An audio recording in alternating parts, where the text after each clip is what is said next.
So you like Mama's makeup? Makeup. Yes, makeup. You said makeup. Makeup. You like it? You like Mama's makeup? Makeup. Makeup? You like? You like? Hmm?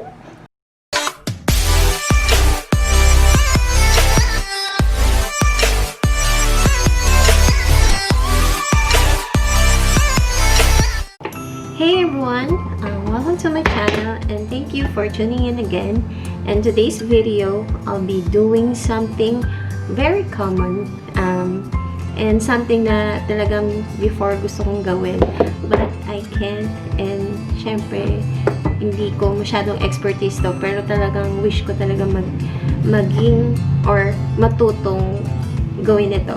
But this time, I'll be doing this with my baby. Say hi, baby. So we will be doing some quick makeup tutorial or ano lang, kung paano lang ako mag-makeup with my baby. Kasi I know marami sa ating mga mommies or we're having a difficult time preparing, diba, for them. Yung pagbihis pa lang nila, pag-prepare sa susuotin ng asawa natin, pag lumalabas, and papaliguan pa natin sila, bibihisan. Minsan nga mas maganda pa yung forma nila kaysa sa atin, no? But, of course, gusto rin natin magmukhang presentable, diba? So, wag natin kakalimutan na always be presentable, diba? So, eto, I hope this will help you. First thing that I do is I moisturize my skin before applying any foundation. And make sure also na clean din yung face nyo. So, I'm using this Misha Time Revolution. I got this from Lazada. I guess it's from RR Korean store.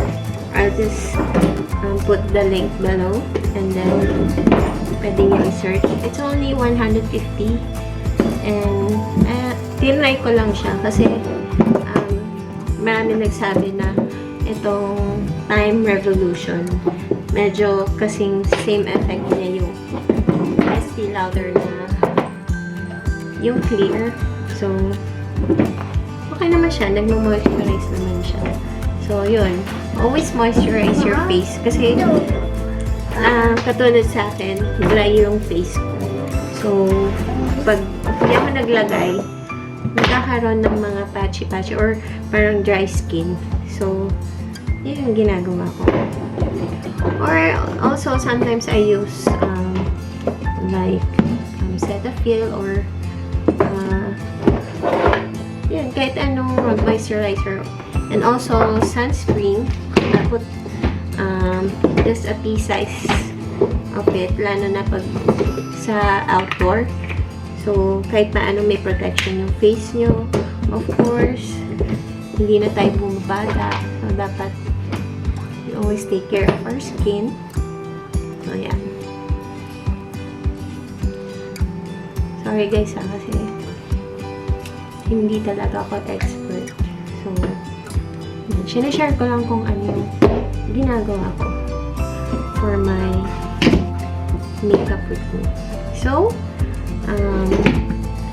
second step that I do is applying foundation. So, as a mom, wala na akong time to do contouring or yung may brush or may what do you call this, yung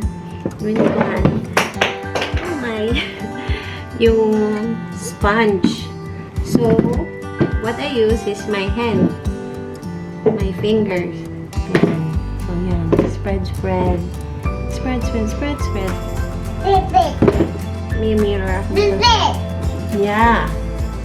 So, just make sure na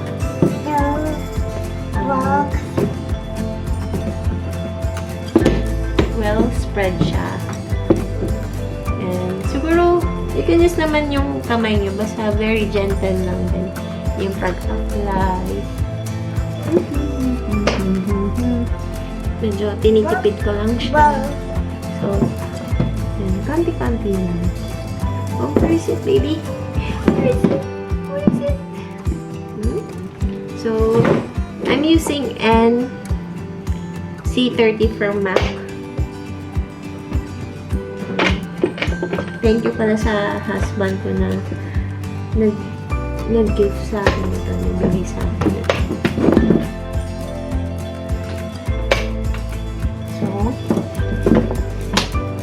ayan. So, if you have mga blemishes, you can put concealer. But, pag light lang, I don't use concealer. Kasi, wala lang. Gusto ko yung parang ano lang. Yung parang fresh lang. Ayan. So, kahit paano, eto medyo nagkaroon kasi ako ng breakout. So, medyo dagdagan natin siya. Ayan. Actually, may concealer talaga ako pero hindi ko mahanap kasi nalaro na ng baby. So, shout out sa mga mommies na same din with me na nawala na sa ayos yung mga gamit. Ayan, tulad niyan. So, the next step that I do is where is it? Saan mo nilagay, baby? Oh, no, don't get it. Is this one. This is lip tint. Pwede rin siyang cheek and lip tint. So, this is from Colorette. I love this one kasi pwede siyang sa lips, pwede siya sa cheeks, pwede rin siyang for the eyes. So, let's shake it, baby. Shake it. Shake it. Yes. So, put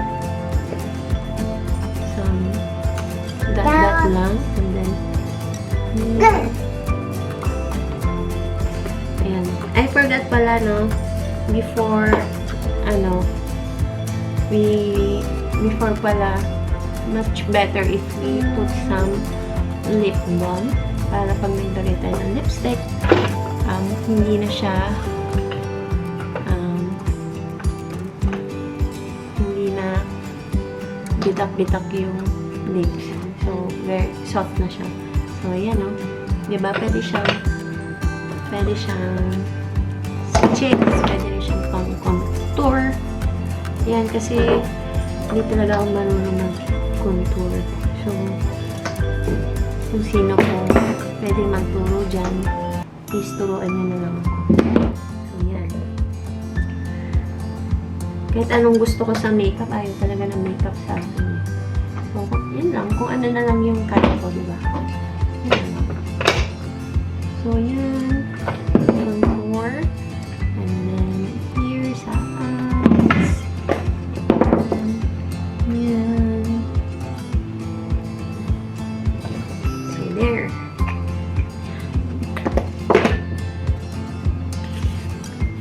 Yan. So, kahit paano may... So, next naman is ito, wag natin kakalimutan. Kasi, sabi nga nila, kilay is life. So, baby, nasa na? Wait, ayan. So,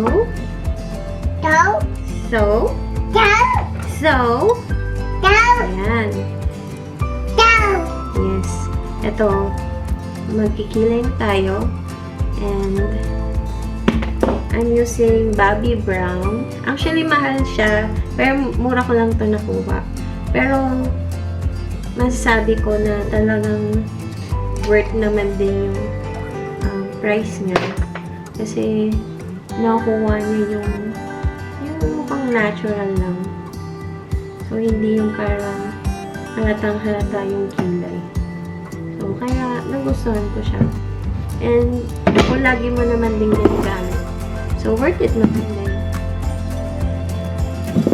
So, also pag sa mga makeup, pag alam na natin na yun naman talaga yung gagamitin natin. Okay lang din naman mag-spend a little. Wag lang yung parang itatry up lang and then hindi na natin gagamitin. Kasi sayang naman. So, for example, lagi naman tayo nagpa-foundation. So, the skin naman natin, why not invest sa medyo mahal. Pero, syempre, hiyangan din. So, like ako, yung L'Oreal yan, isa sa mga favorite ko rin yun. Kasi as in talagang parang siyang kaskin mo lang. Hindi masyadong matapang. Yan. Na kaya ko yung ipaglaban. So, ayan. So, ayan. May kilay na tayo. So, next naman is ano pa ba? Ayun. My favorite thing is sa makeup. Actually, lalo nung high school ako, di bale nang walang foundation and kilay. Di ba naman gusto yung kilay-kilay nun. Walang lipstick, but this one, hindi pwedeng mawawala. Ang eyeliner. Ayan. Sa mga nakakilala sa akin before, talagang ito yung unang-una na makikita sa mukha ko. Eyeliner. So, baby, wait lang ha.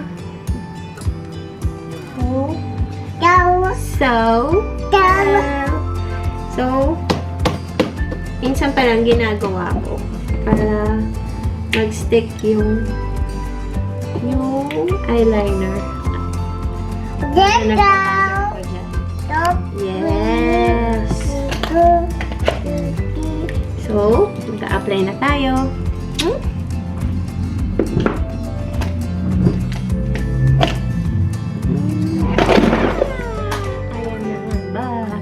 So, ganyan na ganyan talaga pag may baby.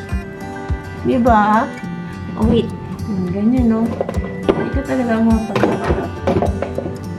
So, dapat yung simpleng makeup na lang. Okay lang yun. Okay. So, kaya sa mga tao dyan, na nakikita nila yung mga mommies, mali-mali. Intindihin nyo na lang kasi ganito yung mga nangyayari sa amin. Hindi talaga kami makapag-makeup na maayos. So, kung nakita nyo na may lagpas, kayaan nyo na lang. So, there. So, wait. So, I'm using from Badass Ready Set Glow. I think ito yung product nila Ina Raimundo. So, ang ganda niya. Bumili ako ng 4 kasi meron silang buy 2 get 1. So, try nyo lang. So, ayan. Tapos na rin ako.